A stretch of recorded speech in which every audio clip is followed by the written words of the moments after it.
AI should not be a tool you use in writing follow-up emails. There's 3 reasons why. Before I tell you those, hi, I'm Shawn Casemore, and I help sales professionals like you learn how to become top performers so that you can earn more money in less time. If that sounds good to you, make sure you click the subscribe button to be notified each and every time I release a new video.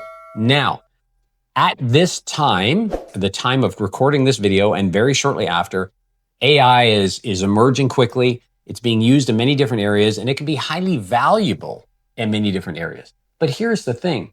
AI is not emotionally connected. Right? I'm still a believer that when we're selling something, it's still human to human. It's still person to person. We're selling to people. And as a result, there's still some emotional triggers there. The problem with AI is it doesn't have emotion. It's not a human being. So if I asked AI, hey, go and write me a follow-up script, a follow-up email, a follow-up template, it could do it. It's going to go to the websites, out to the intrawebs, I think as many people would call it today, and it's going to look at all different examples of this. And then based on what it knows of you, what it's learned of you, if you've allowed it to learn, it's going to combine and say, well, here's some good examples. That can give you ideas, but the problem is there's not going to be a lot of emotion in that. And in my experience, AI takes a look at what's online, which is often very verbose, very long, and it replicates that. Now, why is stuff online so long? Because Google algorithms need length. When you write a blog or an article and you want to SEO it, have it found, be searchable online, Google looks at the length as part of or one of the characteristics of the quality of that article. So when AI goes out, it sees a lot of lengthy articles and such on these topics of follow-up, and of course it takes it and replicates it to some degree. So I'm a fan of your follow-ups should be very short, okay? And they should be very open-ended. And as a result, AI is not going to be the best tool to do that. Now, you can use AI as your initial outreach when you're looking at mass. And again, there's lots of software to do that. But here's what I suggest you do for follow-ups instead.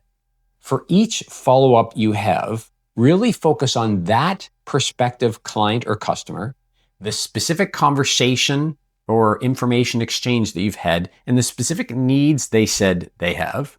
And then your follow-up should be tied to why now is the time to continue the conversation to achieve those benefits based on your product or service. So if I'm selling you commercial insurance, you've already got a provider.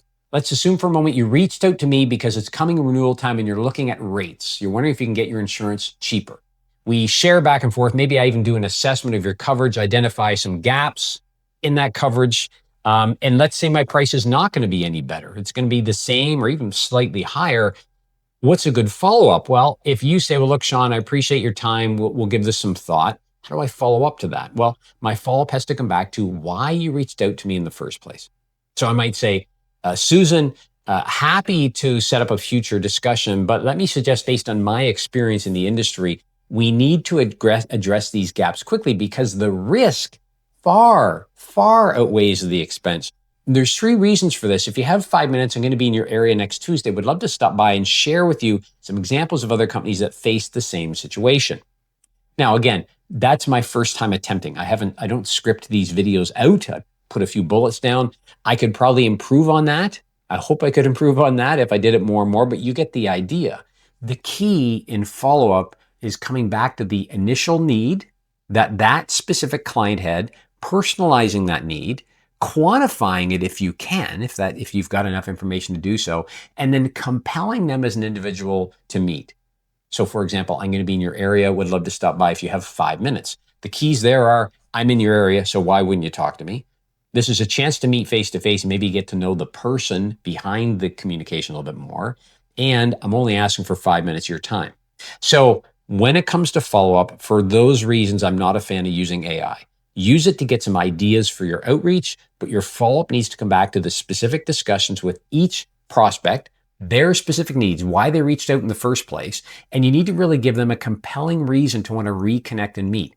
AI at this point just cannot do that. It will give you a somewhat of a bland, blanketed, overly lengthy statement to use.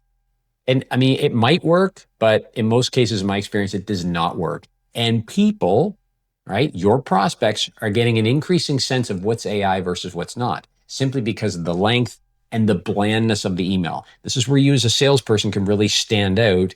And although AI is a great tool, it doesn't replace you unless you let it. So give this a try. Let me know how it goes. You can follow on the next videos on sales effectiveness here. So take a look at some of those. And if you have any comments on how you're using AI more effectively instead of for follow-up, make sure you comment down below. Until next time, let's get out there and go sell something. We'll talk to you soon. Take care.